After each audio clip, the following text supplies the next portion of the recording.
Hello guys, welcome to Assamese Educare. আজি আমি আলোচনা কৰিম use of concept mapping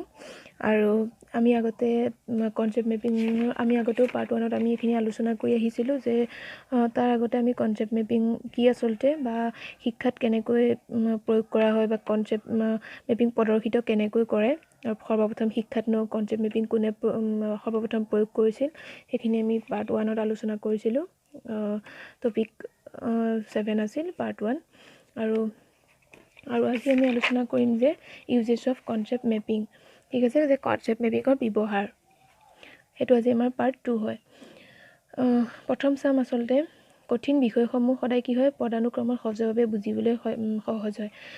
concept মেপিংত সদায় আমি আগতো ইয়াত আমি এটা উদাহৰণ লৈছিলো যে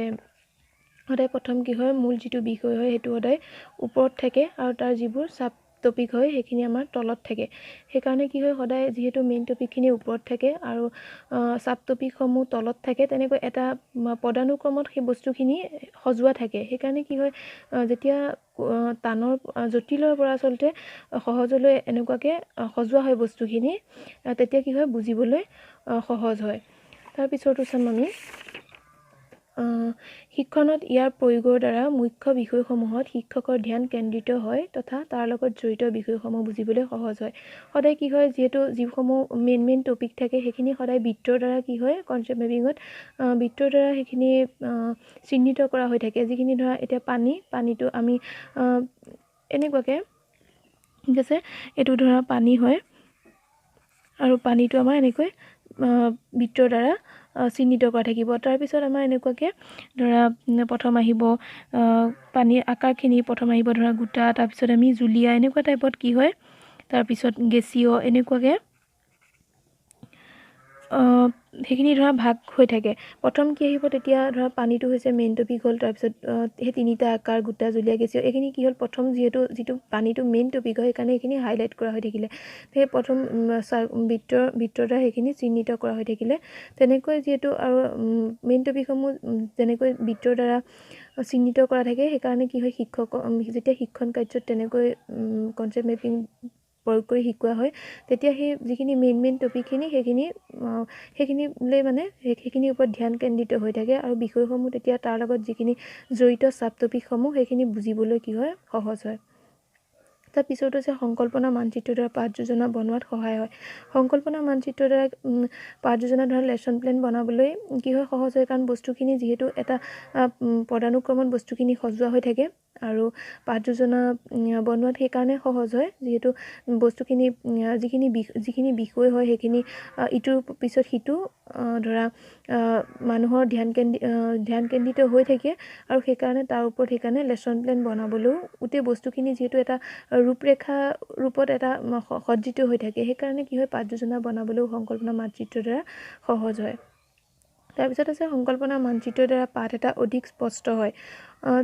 তথা শিক্ষকৰো বুজাত সহায় হয় কোনটো পাঠ বেছি মহত্বপূৰ্ণ হেতু আসলতে কি হয় মূল বিষয়সমূহ ইটোৰ পিছত হিটো আসলতে এখিনি টপিক ইটো হিটোৰ লগত ৰিলেটেড হয় বস্তুখিনি বুজিবলৈ সহজ তেনে যে সংকল্পনা মানচিত্ৰৰ দ্বাৰা পাঠ এটা এটোৰ লগত এতিয়া এটো অলপ জড়িত আছে যে মেইন যিখিনি টপিক হয় সেইখিনি হাইলাইট হৈ থাকে সেই কাৰণে প্ৰতিটো বস্তু কি হয় শিক্ষকৰ ধৰা বুজাত সহায় কাৰণ বস্তুখিনি ধৰা স্পষ্ট ৰূপত ধৰা দিয়া থাকে ধৰা ইটোৰ পিছত হিটো ধৰা যিখিনি সাব টপিক হয় সেইখিনিও কি হয় ধুনিয়াকে মেইন টপিকৰ পৰা সেইখিনি উলাই পৰে তেনেকৈ কি হয় শিক্ষকৰ সেইখিনি বুজাত সহায় হয় কোনটো পাঠ ধৰা বেছি মহত্বপূৰ্ণ হয় ঠিক আছে কোনটো পাঠ বেছি মহত্বপূৰ্ণ হয় তেনেকৈ সেইখিনি শিক্ষকে বুজিব পাৰে তাৰ পিছত আছে শিক্ষকে কোনো বিষয়ৰ বিশিষ্ট যি উদ্দেশ্য সেইখিনি অধিক স্পষ্ট ৰূপত বুজি পায় হেতু কি হয় কিছুমান পাঠ এনেকুৱাও থাকে যে কিছুমান বহুত পাঠ দীঘল থাকে আৰু কিছুমান কি হয় বহুত সৰু থাকে আৰু যিখিনি পাঠ বহুত দীঘল পাঠ থাকে সেইখিনি কিছুমান শিক্ষকে সৰু কিছুমান এক্সপ্লেইন কৰিবলৈ পাহৰি যায় সৰু বিষয়বস্তুৰ ওপৰত সেই কাৰণে নিজৰ শিক্ষকে কিন্তু কি হয় ইয়াৰ দ্বাৰা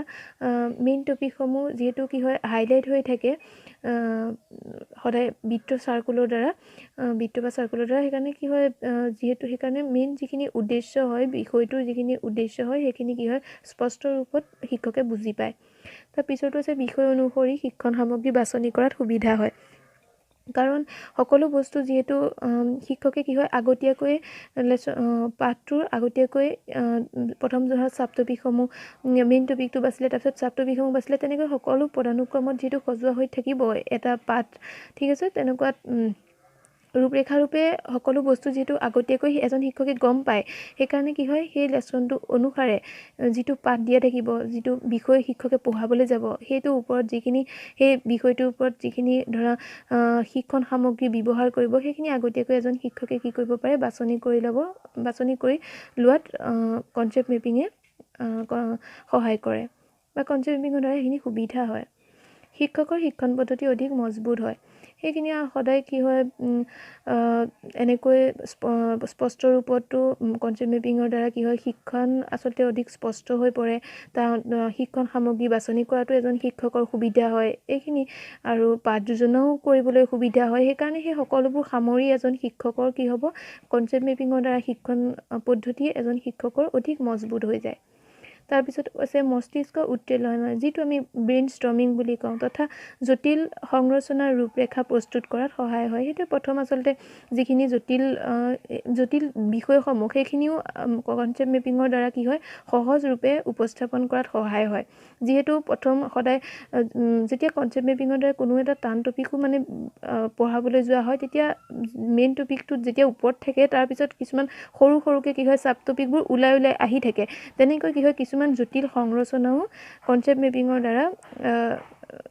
মানে সহজ পদ্ধতিতে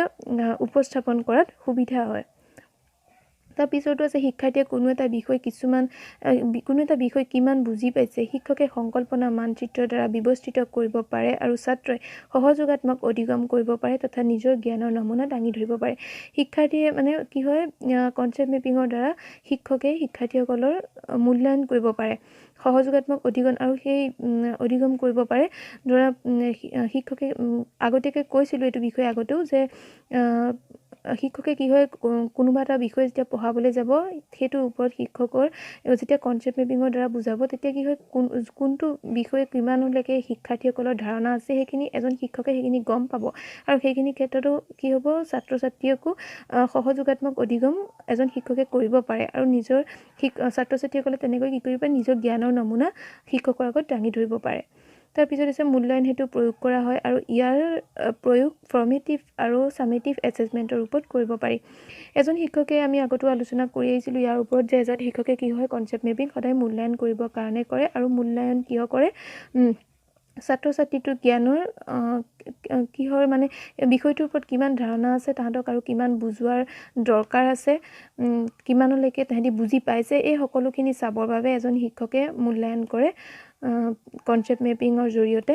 আৰু ইয়াৰ প্ৰয়োগ কি হয় ফৰ্মেটিভ আৰু চামেটিভ এছেছমেণ্টৰ ৰূপতো কৰিব পাৰি, যিটো আমি অসমীয়াত